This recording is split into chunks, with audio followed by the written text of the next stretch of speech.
तो भाई करें स्टार्ट।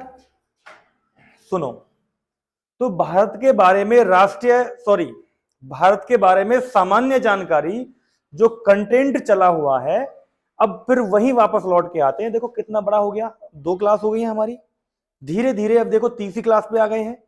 और मैंने पहले ही कहा था कि ये आपके बहुत सारे सिलेबस को इकट्ठा कर लेगा, सारे सिलेबस से कुछ ना कुछ अंश निकाल करके यहां पे इकट्ठा करके आपको दे देगा। तो अभी तक आपने भारत के बारे में सामान्य जानकारी में जाना कि भारत राज्यों का संघ है।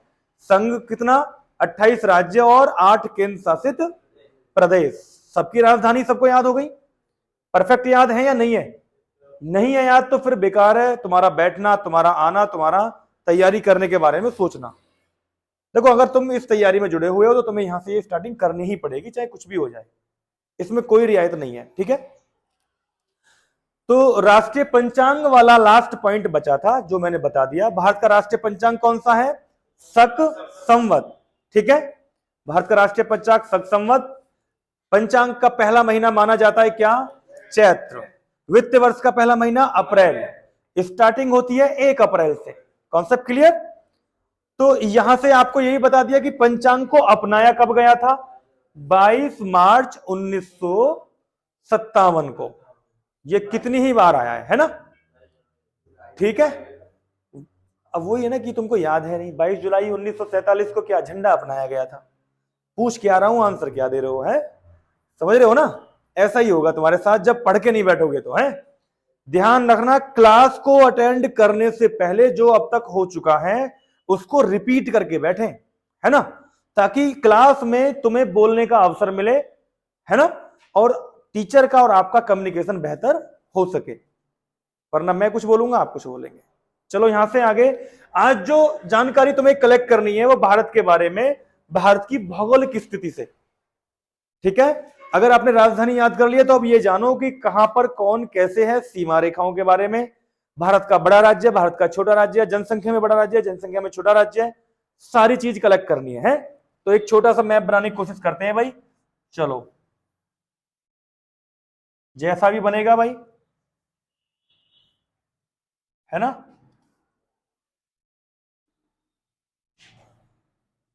तो यहां से हम आपको एक चीज बताने की कोशिश करेंगे। ठीक है, चलो मैप से पहले आपको मैं एक चीज बता दूं कि मैप बाद में बनाएंगे, पहले मैं आपको यह बता दूं भारत की लंबाई और भारत की चौड़ाई और भारत का क्षेत्रफल। तो लिखो, एक हेडिंग डालोगे, भारत की लंबाई, चौड़ाई, क्षेत्रफल के बारे में, है ना। तो लंबाई चौड़ाई के बारे में आप ऐसे खींच लोगे और ये खींच लोगे, है ना। ये कौन सी दिशा हो गई? ईस्ट। और ये कौन सी हो गई? वेस्ट। ये कौन सी है? नॉर्थ। और ये कौन सी है? साउथ। देखो क्वेश्चन कैसे बनेंगे, हैं। क्वेश्चन नंबर 1 भारत की क्वेश्चन नंबर 1 बनेगा ये कि भारत की लंबाई कितनी है? तो भारत की लंबाई कहां से कहां? उत्तर से दक्षिण, है ना, उत्तर से दक्षिण, यहां से यहां 3214 किलोमीटर, 3214 किलोमीटर, है ना, 3214 किलोमीटर भारत की ये हो गई क्या? लंबाई। चौड़ाई पूछे तो 2933 किलोमीटर, है ना। अब देखना, एक क्वेश्चन तो ये हो गया। अब इन पे क्वेश्चन कैसे बनेंगे? भारत की चौड़ाई कहां से कहां तक? पूरब से लेके पश्चिम तक। क्या बोलेगा? पूरब से पश्चिम कितनी है? 2933। और उत्तर से दक्षिण कितनी है? 3214। 2 टाइप के क्वेश्चन। 3C टाइप का क्वेश्चन कैसे बनेगा? भारत की लंबाई J&K से कन्याकुमारी तक। देखना, J&K यहां हो गया और कन्याकुमारी यहां हो गया नीचे। तो एक इस टाइप से पूछ लेगा, है ना। और एक पूछ लेगा भारत की चौड़ाई गुजरात से अरुणाचल प्रदेश।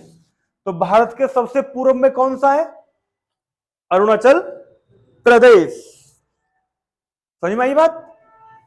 तो कॉन्सेप्ट समझ में आ रहा है पूरा को पूरा? चलो बहुत बढ़िया। उसके बाद अगला पॉइंट जब यहां कर लोगे तो देखो अगला पॉइंट क्या कहता है। अब उसी के बाद यहां से इतना हो जाएगा। अब आपसे पूछेगा, देखना भारत में सबसे पहले सूर्य की किरणें किसको मिलेंगे? अगर यहीं पे अगर बात कर लें तो सबसे पहले सूर्य की किरणें किसको मिल जाएंगी? लिख लो, ये क्वेश्चन भी दोबारा लिख लो जो बात नहीं है। सबसे पहले सूर्य की किरणें किसको मिलने वाली हैं? अरुणाचल प्रदेश को। तो सबसे बाद में किसको मिलेंगी? सबसे बाद में किसको मिलेंगी? गुजरात को, है ना। अगला क्वेश्चन अरुणाचल प्रदेश पे फिर एक और याद करवा देता हूं। अरुणाचल प्रदेश का जो पहला नाम है वो है नेफा, NEFA। इससे पहले नेफा बोलते थे। क्या बोलते हैं इसको? अरुणाचल प्रदेश को दूसरे और नाम से जाना जाता था, तो ये है नेफा। कर दोगे? नेफा, नेफा, हाँ।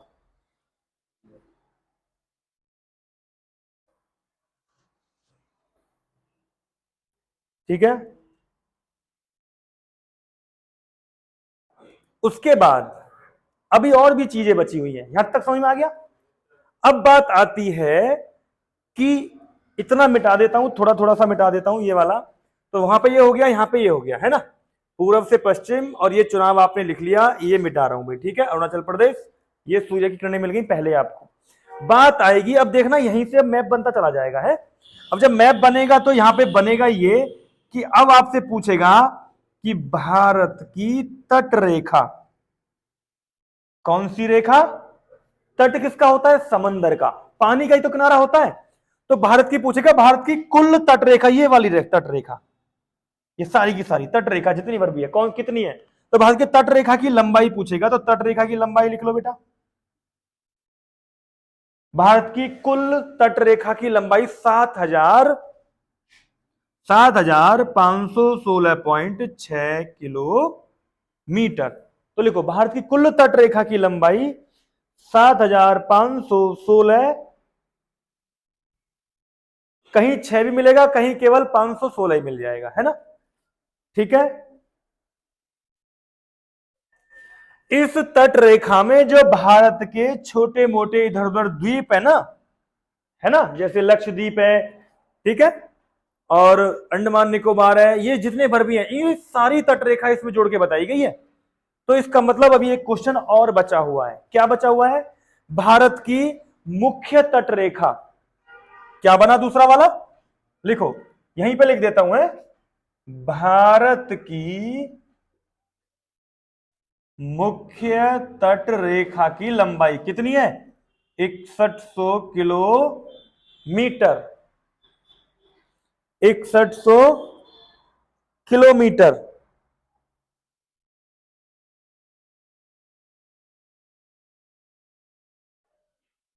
उसके बाद अगला पॉइंट पूछेगा, बताइए सबसे लंबी तटरेखा भारत के किस राज्य की है? तो गुजरात। लिखो, सबसे लंबी तटरेखा किस राज्य की है? तो गुजरात। ये भी आंसर हो गया। हर एक बार जो भी लिख रहा हूं उस पर कई सारे क्वेश्चन जनरेट हो रहे हैं, बहुत ही महत्वपूर्ण, है ना। कर लोगे? ये वाला भी हो गया। अब देखो दूसरा, तो इसका मतलब तटरेखा से कई सारे क्वेश्चन हो। गुजरात के बाद आएगा नंबर आंध्र प्रदेश का। किसका आएगा? आंध्र प्रदेश का। जो भी क्वेश्चन बता रहा हूं याद हो रहे हैं? बड़े ध्यान से आप इसको नोट करते रहें, घर पे जाकर के रिवाइंड करें कि सर ने स्टार्टिंग कहां से की थी और छोड़ा कहां पे, किसके बारे में क्या क्या अलग चीज बताई है, वो रिवाइंड करें। और उसके बाद कभी कुछ भी याद करने की जरूरत नहीं पड़ेगी। यही तुम्हारा जीएस का सार है, ठीक है। देखो क्या करना है। ये हो गया तटरेखा का मामला क्लोज। जब तटरेखा इसका हो गया, यहां इसका मतलब ये जो है ये सारा का सारा क्या है? समंदर का किनारा। कौन सा समझ रहे हो ना? अभी जब आगे पढ़ेंगे तो जब बंदरगाह पढ़ेंगे तो यहाँ पे सब पढ़ेंगे, यहाँ कौन सा राज्य, यहाँ कौन सा राज्य, यहाँ कौन सा राज्य, यहाँ कौन सा राज्य, कौन सा राज्य कहां पर, सब कुछ क्लियर हो जाएगा। इसका मतलब जब ऊपर के इलाके बचे हुए हैं ये वाले, ये भी तो बचा हुआ है, ये बची भारत की स्थल सीमा। क्या बची? तो एक क्वेश्चन और बना, भारत की कुल स्थल सीमा, स्थल सीमा की लंबाई 15,200 किलोमीटर। लिखना, भारत की कुल स्थल सीमा की लंबाई कितनी है?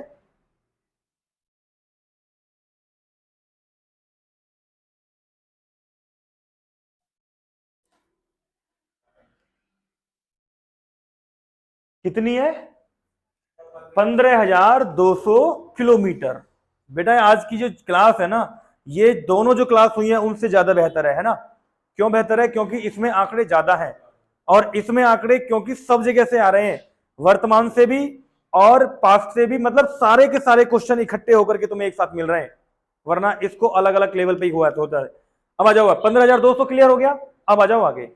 अब इतना होने के बाद आपसे पूछेगा भारत के कुल कितने राज्यों के पास तट सीमा है या तट रेखा है? लिखो, भारत के कुल कितने राज्यों के पास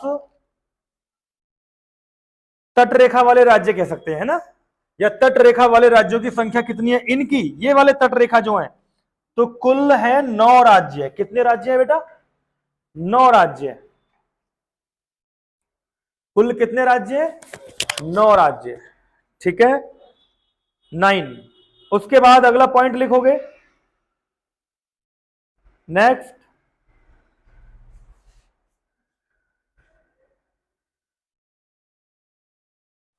नेक्स्ट, अब बात आती है कुल क्षेत्रफल की। देखना, अब हमने बहुत कुछ क्लियर कर लिया। क्या किया? तट रेखा की कुल लंबाई, मुख्य तट रेखा की लंबाई, सबसे लंबी तट रेखा वाले राज्य। अब हमने किया क्या? इसके बाद लंबाई कर ली और चौड़ाई कर ली, ये भी क्लियर कर लिया। अब आएगा क्षेत्रफल, भारत का कुल क्षेत्रफल। ये बहुत आता है भाई, 32,87,263 वर्ग किलोमीटर। सबको याद होना चाहिए भाई, ये है ना, 32,87,263 वर्ग किलोमीटर। कर दोगे? बहुत बढ़िया। ठीक है, अब यहां से आगे और क्वेश्चन बनेगा। देखो क्या बनेगा, इतने आंकड़े आ गए हैं। अब आपसे ये पूछेगा कि भारत का विश्व में क्षेत्रफल में कौन सा स्थान है? वेरी गुड, विश्व में क्षेत्रफल में कौन सा है? 7वां, है ना। अगला पॉइंट पूछेगा, भारत का क्षेत्रफल विश्व के क्षेत्रफल का कुल कितने प्रतिशत है? 2.4, 2.4%। विश्व के क्षेत्रफल का भारत का क्षेत्रफल कितने परसेंट है? 2.4%, है ना। और देखना, इसी पे भारत की जनसंख्या रहती है ना। कितनी रहती है? 2.4 पे विश्व की 17.5% जनसंख्या रहती है। कितनी रहती है? 17.5। लिख लो, विश्व की कुल जनसंख्या का कितने परसेंट जनसंख्या भारत की निवास करती है? तो इसी पे रहती है 17.5% लगभग। जो आंकड़े हैं, पहले ये 17 था, अब 17.5 है ये। ठीक है, तो यहां तक क्लियर हुआ बेटा आपका मामला?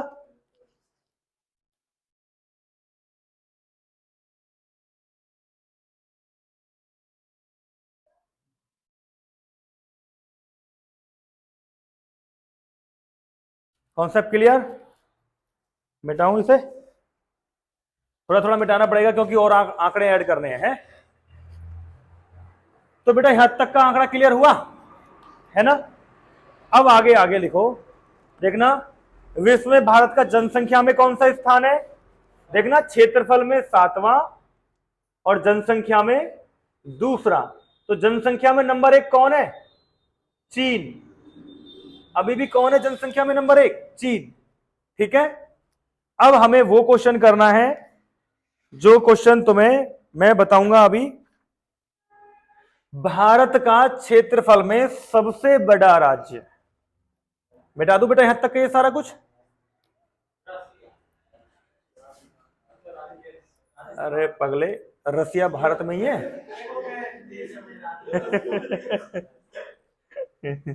देखो यहां जरा ध्यान देखो, क्षेत्रफल की बात करेंगे अब, है ना। क्षेत्रफल में भारत का सबसे बड़ा है राजस्थान, क्षेत्रफल में बड़ा भारत का कौन सा है? राजस्थान, ठीक है। क्षेत्रफल में सबसे बड़ा भारत का राज्य कौन सा? राजस्थान। और सबसे छोटा, सबसे छोटा कौन सा है? गोवा। पता है तुम्हें? चलो अगला क्वेश्चन, नेक्स्ट लिखो।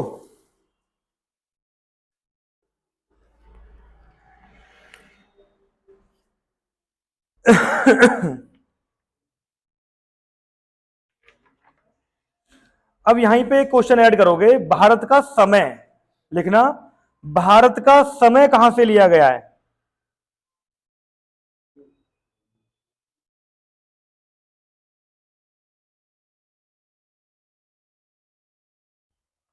भारत का समय, समय लिया गया है बेटा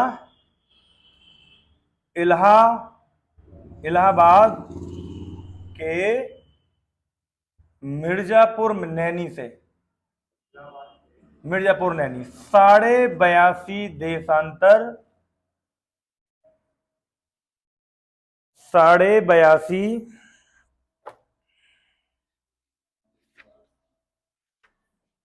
उत्तरी पूर्वी देशांतर है, 82.5 उत्तरी पूर्वी देशांतर है ना। ये भारत का समय फिक्स किया गया है, ठीक। उसके बाद लिखोगे भारत का समय, भारत का समय, भारत का समय जीएमटी से कितना आगे है? तो 5.5 घंटे, ग्रीनविच मीन टाइम, है ना। ये केवल भारत की बात कर रहे हैं इसलिए मैं यहां पे ये जिक्र कर रहा हूं, वरना और चीजों का भी जिक्र किया जाता, ठीक है ना। अगला पॉइंट तो यहां तक का क्लियर हुआ भाई। अब यहां पर मैंने आपको ये बताया, भारत का सबसे बड़ा क्षेत्रफल में राजस्थान, सबसे छोटा गोवा। जनसंख्या में लिख लो आप, जनसंख्या में सबसे बड़ा कौन सा है? लिखो, जनसंख्या में सबसे बड़ा राज्य, जनसंख्या में सबसे बड़ा राज्य है सिक्किम, सॉरी उत्तर प्रदेश। जनसंख्या में नंबर 1 है यूपी, और सबसे छोटा है जनसंख्या में कौन सा? सिक्किम, ठीक है। सबसे छोटा है सिक्किम, ये जनसंख्या के मामला आ गया। उसके बाद लिखो सर्वाधिक जनसंख्या घनत्व, सर्वाधिक सर्वाधिक जनसंख्या घनत्व, घनत्व मतलब समझते हो ना, घनापन है।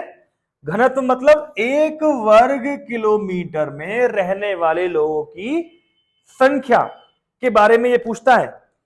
जनसंख्या घनत्व मतलब 1 वर्ग किलोमीटर में कितने लोग रहते हैं। तो देखना सबसे अधिक जनसंख्या घनत्व किसका है? आंसर है बिहार। सबसे अधिक है किसका? बिहार का। ये ना पूछेगा कितना है, वैसे 1106 है, मगर ये नहीं पूछेगा आपसे, है ना, कोई मतलब नहीं, ठीक। उसके बाद कह रहा है सबसे अधिक की जगह पूछेगा सबसे कम किसका है? अरुणाचल प्रदेश। सबसे कम जनसंख्या घनत्व अरुणाचल प्रदेश। अरुणाचल प्रदेश का कितना है पता है? बताऊं? और ये कैसे लिखा जाएगा? 17 व्यक्ति प्रति वर्ग किलोमीटर। अरुणाचल प्रदेश का केवल 17 है, 1 वर्ग किलोमीटर में अरुणाचल प्रदेश में केवल 17 व्यक्ति रहते हैं, दूर दूर तक आदमी ना दिखाई देगा, समझ रहे हो ना। और बिहार में 1 वर्ग किलोमीटर में कितने रहते हैं? 1106। ये 2011 की जनगणना के आंकड़े हैं, है ना। अब हो सकता है, क्योंकि भाई ये एक भूगोल है, भूगोल में हर दिन आंकड़े बदलते हैं, है ना, मगर जब हमसे क्वेश्चन पूछे जाते हैं तो एक वर्ष को आधार बना के पूछे जाते हैं, ठीक है ना, कर लोगे। तो जनसंख्या घनत्व हो गया। आगे लिखोगे नेक्स्ट पॉइंट, भारत का क्षेत्रफल में सबसे बड़ा केंद्र शासित प्रदेश, मिटा दूंगा यहां से। अब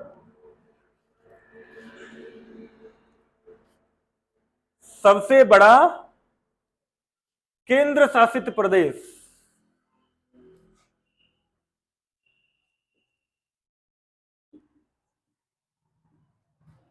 संघ शासित प्रदेश भी बोलते हैं इनको, है ना। सबसे बड़ा केंद्र शासित प्रदेश क्षेत्रफल की दृष्टि में है लद्दाख। ये कई बार क्वेश्चन पूछा गया है भाई, ध्यान रखना, है ना। सबसे बड़ा क्षेत्रफल में, क्षेत्रफल में सबसे छोटा लक्षद्वीप, सबसे बड़ा कर लिया, सबसे छोटा लक्षद्वीप, दोनों क्वेश्चन हो गए। नेक्स्ट, जनसंख्या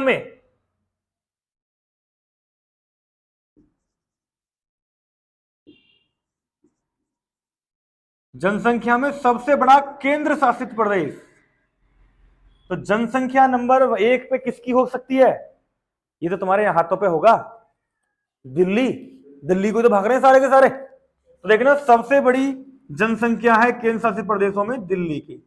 और दिल्ली का नाम आता है तो तुम्हें पता होगा दिल्ली पे कितने क्वेश्चन करवाए। दिल्ली का प्राचीन नाम इंद्रप्रस्थ, है ना, पांडवों की कभी राजधानी रही थी, इंद्रप्रस्थ है, मगर दिल्ली को बसाया किसने, अड़ंगपाल तोमर ने, है ना। राजधानी कब बनी, 1911 और 12, है ना। चलो, तो जनसंख्या में नंबर 1 दिल्ली, और सबसे छोटा जनसंख्या में केंद्र शासित प्रदेश, सबसे छोटा लक्षद्वीप। सबसे छोटा कौन सा है जनसंख्या में, लक्षद्वीप, ठीक है। नेक्स्ट पॉइंट, आपको ये तो पता ही है कि कुल केंद्र शासित प्रदेशों की संख्या कितनी है बेटा, 8। कितनी है, ये केंद्र शासित प्रदेश है, और राज्य कितने हैं, 28। ये तुम्हें पता ही है। इनकी राजधानी आपको याद ही होगी, मैं पूरी उम्मीद कर रहा हूं, अगर नहीं है तो फिर बेकार है तुम्हारी पढ़ाई करना, अग्निवीर का सपना छोड़ दो यार। सबसे पहले छोटा, मैं कह रहा हूं कि यहां से 1 से 2 क्वेश्चन तो 100% है ही है, कोई काट ही नहीं सकता, हमेशा कटते ही नहीं। देश के बारे में बेसिक जानकारी के बिना कैसे काम चलेगा, है ना। हर एक राज्य की राजधानी पता हो, लोकेशन पता हो, ये उस दिशा में है ना, पता हो कि ये तटरेखा इसकी है या नहीं है। अब उत्तर प्रदेश की पूछे, उत्तर प्रदेश की तटरेखा है, कहां से आएगी, समंदर का किनारा है ही नहीं उत्तर प्रदेश में। तटरेखा किसकी होती है, जिसके पास समंदर है। कैसे, जब स्टार्ट होगा, कहां से स्टार्ट होगा, मुंबई से, है ना, मुंबई महाराष्ट्र, महाराष्ट्र गुजरात, आगे नीचे, नीचे आओगे तो आएगा कौन सा, कर्नाटक, गोवा आएगा, है, ठीक है। नीचे और इधर की जाओगे, केरल आएगा, तमिलनाडु आएगा, आंध्र प्रदेश आएगा, उड़ीसा आएगा। ये है, ये तटरेखा वाले हैं, और भी है कई सारे आ जाएंगे। कितने बताए थे तटरेखा वाले, 9 राज्य, याद रहेंगे ना आपको। और इस तटरेखा की संपूर्ण लंबाई कितनी है, 7516। कई किताब पॉइंट 6 भी दिखाती है, कोई फर्क नहीं पड़ता, ऑप्शन से तुम टिक कर लोगे। मुख्य तटरेखा 6100, सबसे लंबी गुजरात की, उसके बाद आंध्र प्रदेश। कर पाओगे ना।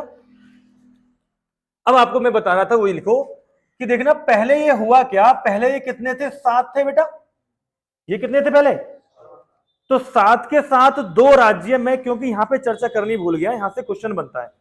कैसे बनता है कि जब 2 राज्य बने तो कौन कौन से बने थे, पता है तुम्हें, 2 केंद्र शासित प्रदेश जो एक साथ बनाए गए थे, कौन कौन से, J&K को बनाया गया था, और किसको बनाया गया था, लद्दाख को बनाया गया, है ना।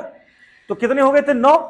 तो 2 बने थे, J&K बन गया था और लद्दाख बन गया, तो ये कितने आ गए थे सीधे, 9। मगर बाद में फिर 8 रह गए। इस पे फिर क्वेश्चन जनरेट हो गया कि भैया फिर भी जब 2 बनाए थे तो फिर 8 कैसे रह गए, उसको लिखना है ना। 8 इसलिए रह गए क्योंकि दो राज्यों को जोड़ करके एक राज्य कर दिया गया, है ना। अब तुम्हें पता है वो कौन कौन से राज्य हैं? नहीं पता है तो लिखो, लिखना, किन दो राज्यों को जोड़ करके, लिखो जरा, लिखो, कौन से दो केंद्र शासित प्रदेशों को जोड़कर एक कर दिया? कौन से दो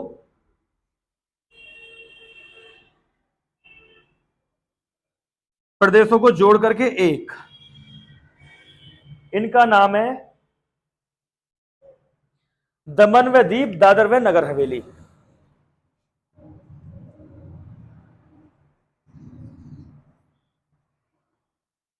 दादर व नगर, दादर व नगर हवेली अंग्रेजों की बनाई हुई हवेली है ये, समझ रहे हो। हवेली अंग्रेजी बनाते थे, हमारे यहां तो महल बनते थे, समझ रहे हो ना। तो भाई ये कॉन्सेप्ट समझ में आया सबके में? दमन व दीप और दादर व नगर, दोनों दे से स्टार्ट कर दोगे आप, ठीक है। चलो बहुत अच्छे।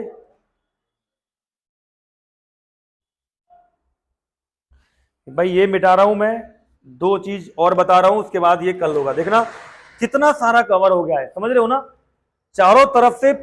अब सोचो कि अगर इसके पेज भरवाए जाएं तो कितना पेज भर जाएगा, है ना। अगर आपने ऐसे ही लिख लिया है और अपने आप रिवाइंड किया है, एक बार वीडियो और देख लेना, जबरदस्त क्लियर हो जाएगा, जीएस से जबरदस्त याद होगी। और जैसे ही ये याद होना स्टार्ट होगा आपको, जो भी मैं जीएस करा रहा हूं, जो भी चीजें मैं करा रहा हूं, जैसे ही आपको याद होना स्टार्ट होगा, उसके बाद फिर असली चीजें आगे बढ़ेंगी। असली चीजें आगे बढ़ने का मतलब है कि आपको फिर मैं वो सारी चीजें देना स्टार्ट कर दूंगा जो आप जल्दी जल्दी याद करोगे। आते ही आपको अगर खुदा दिया जाए एक बड़े टारगेट पे, तो आप नहीं कर पाओगे। अभी आपकी मैच्योरिटी का लेवल धीरे धीरे बढ़ रहा है, इंटरेस्ट बढ़ेगा, तब आप जाकर पढ़ पाओगे। देखना यहां पे क्या करना है, यहां पर है बेटा अरब सागर, और यहां पे क्या है, बंगाल की खाड़ी, और यहां पर क्या है, हिंद महासागर। लिख देता हूं साफ साफ, हिंद महा। अब आपसे क्वेश्चन कैसे पूछेगा, आपसे पूछेगा भारत के पश्चिम में कौन सा सागर, अरब सागर। लिख सकते हो, लिख लो, है ना। पश्चिम में कौन सा, अरब सागर, और पूर्व में क्या है, बंगाल की खाड़ी। और देखना दक्षिण में क्या है, हिंद महासागर, ठीक है, हिंद महासागर।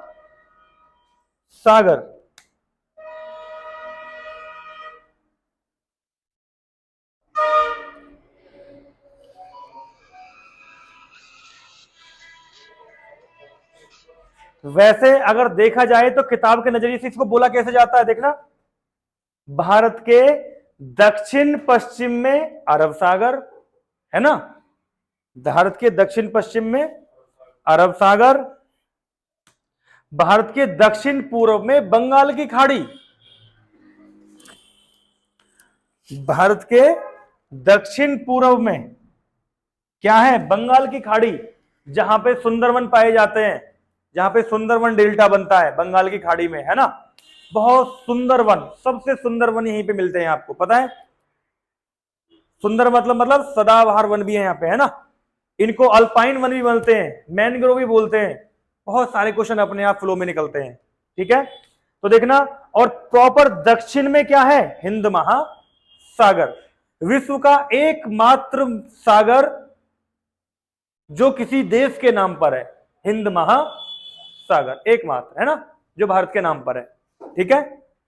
वो बात अलग है, कभी कभी कहें दक्षिण चीन सागर, वो आंसर वो ऐसे नहीं बनता है, मगर ये एक है मात्र, कर दोगे ना। तो भाई आज के लिए इतना काफी है। तो ये सारा का सारा बेटा याद कर लेना, और सारे के सारे बेहतर तरीके से नोट्स बना लो। अभी इसमें एक क्लास और बची हुई है जिसमें थोड़े से आंकड़े और बताने हैं, ठीक है। चलो, थैंक यू, नमस्ते।